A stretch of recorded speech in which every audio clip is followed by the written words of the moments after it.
நோயாளிகளுடைய தொழுகை சம்பந்தமான ஒரு கேள்வி. அதாவது இன்றைக்கு பரவலாக சிக்கன்குனியா என்கின்ற நோய் மக்களை அதிகம் தாக்கி கொண்டிருக்கிறது. இதனால் எழும்பி நடக்க முடியாது, மூட்டுக்கு மூட்டு வருத்தம், வேதனை ரொம்ப கொடூரமாக இருக்கிறது. இதனால் ஒரு ஆணோ ஒரு பெண்ணோ நோயாளியாக இருப்பவர்கள் லுகருடைய நேரத்துக்கு அசரை அல்லது அசருடைய நேரத்துக்கு லுகரையும், மகரிபுடைய நேரத்துக்கு ஐஷாவையும் அல்லது ஐஷாவுடைய நேரத்துக்கு மகரிபையும், சுபகுடைய நேரத்துக்கு சுபகையும் தொழுது கொள்ளலாமா? விற்றில் தான் இருக்கிறார்கள். ஆனால் கடுமையான நோயால் எழுப்பி நடக்க முடியாத ஒரு சூழ்நிலை இருக்கின்ற பொழுது தொழுது கொள்ளலாமா என்ற ஒரு கேள்வி. அன்பார்ந்த சகோதரர்களே, தொழுகையை ஒரு மனிதன் விட முடியாது எக்காரணமும் கொண்டும். அவன் தூக்கம் அல்லது பிஸியால் மறந்திருந்தாலே தவிர, தூங்கினால் எழுந்தவுடன் தொழ வேண்டும். மறந்தால் ஞாபகம் எப்போ வருகுதோ அப்போது அதை தொழுது விட வேண்டும். அது தவிர மாதவிடாய் பெண்கள் தொழக்கூடாது, பிள்ளை பேர் ரத்தத்துக்குரிய பெண்கள் தொழக்கூடாது. அந்த தொழுகையை சுத்தமானதுக்கு பின்னாடி மீட்டவும் கூடாது. அது தவிர மற்ற யாருக்கும் தொழுகையை விடுவதற்கு எந்த அனுமதியும் கிடையாது. தொழுகையை எந்த ஒரு காரணம் சொல்லியும் விட முடியாது. பிரயாணமாக இருந்தால் கூட அதற்கு இஸ்லாம் சலுகை கொடுத்திருக்கிறது.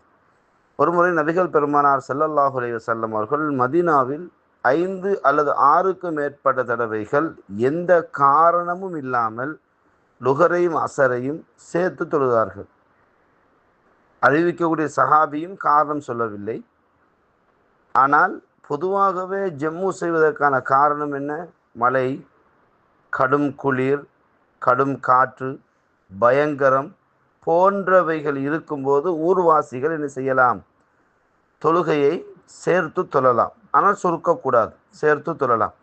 இப்போ நோய் என்பது அவனுக்கு இருக்கக்கூடிய ஒரு பிரதானமான ஒரு காரணி.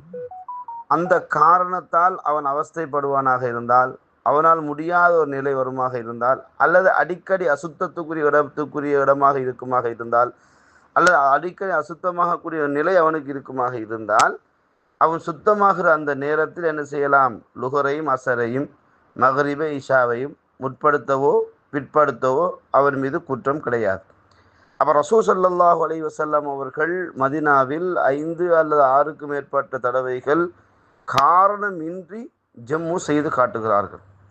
அப்போ இப்னு அப்பாஸ் ரலியல்லாஹு அவர்களிடத்தில் ஏன் ரசூலுல்லாஹ் எக்காரணம் இல்லாமல் ஏன் இதனை செய்ய வேண்டும் என்று கேட்ட பொழுது, மனிதர்கள் சிரமத்தை அனுபவித்து விடக்கூடாது என்பதற்காகவே ரசூலுல்லாஹ் இதை வழிகாட்டினார்கள் என்று சொல்கிறார்கள். எனவே இந்த சிக்கன்குனியா என்பது மிக கடும் வேதனை, மூட்டுக்கு மூட்டு வருத்தம், எழும்ப முடியாது, இடுப்பு உடைகிற மாதிரி வேதனை, நடக்க முடியாது, காலில் ஊசி குத்துற மாதிரி வேதனை. இந்த நிலையில் ஒரு ஆணாக இருந்தாலும் ஒரு பெண்ணாக இருந்தாலும் நோயாளியாக இருக்கும் போது அவர்கள் சுபகை அந்த நேரத்துக்குள் தொழுதாக வேண்டும். சூரியன் உதிப்பதற்கு முதல் அதை அவர்கள் தொழுதாக வேண்டும். ஏனென்றால் யார் ஒருத்தர் சூரியன் உதிப்பதற்கு முன்னாடி ஒரு ரக்காத்தை அடைந்து கொண்டாரோ அவர் சுபகை அடைந்து கொண்டார் என்று ரசூலுல்லாஹ் சொல்கிறார்கள். எனவே அந்த அடிப்படையில் சிரமத்தை பார்க்காமல் எழுப்பி தொழுது விட வேண்டும். ஏன்? இறை திருப்திக்காக வேண்டி. காரணம் என்னவென்றால், ஒரு மனிதன் ஆரோக்கியமாக இருக்கும் நேரத்தில் செய்யக்கூடிய இபாதாக்கள் நோயாளியாக இருக்கும்போது முழுமையாக அவனுக்கு எழுதப்படுகிறது என்ற செய்தியை அல்லாஹுடைய தூதர் சொல்கிறார்கள். எனவே அந்த அடிப்படையில் அவன் சிரமம் பாராது இறை திருப்திக்காக வேண்டி என்ன செய்ய வேண்டும்?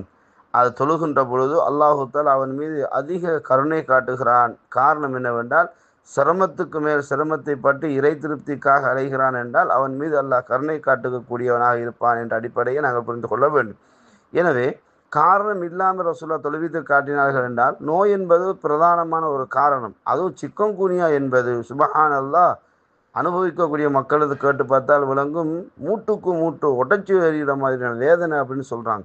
அப்போ அவங்க என்ன பண்ணலாம் அப்படின்னு சொன்னால், இஸ்லாம் சலுகை கொடுக்கக்கூடிய மார்க்கம். இன்னத்தீன யுஸ்ருன், இஸ்லாம் இலகுவான மார்க்கம். ஆனால் தொழுகையை எக்காரணம் கொண்டு விடக்கூடாது. யுத்தகலமாக இருந்தால் கூட தொழுதே ஆகணும் என்று சொல்லக்கூடிய மார்க்கம்.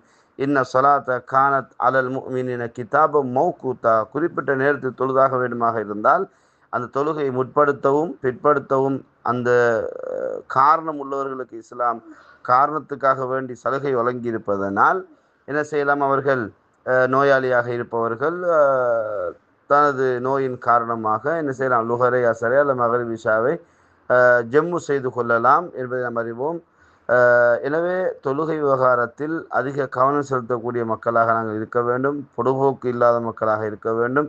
தொழுகை என்பது மனநிம்மதி தரக்கூடியதாகவும் இறை திருப்திக்குரியதாகவும் இருப்பதனால் ஒரு நோயாளியாக இருந்தாலும் யாராக இருந்தாலும் எந்த நேரத்திலும் இறை திருப்திக்காகவே வாழ்வார் என்ற அடிப்படையில் தொழுகை விஷயத்தில் கவனமாக இருப்போம். எனவே நோயாளியாக இருந்தாலும் ஜெம்மு செய்யக்கூடிய ஊர்வாசியாக இருப்பதனால் அவர்கள் ஜெம்மு செய்து கொள்ள வேண்டும். அதை அவர்கள் முற்படுத்தியோ பிற்படுத்தியோ தொழுது கொள்ளலாம். அவர்கள் மீது குற்றம் கிடையாது. வல்லாஹு அலம்.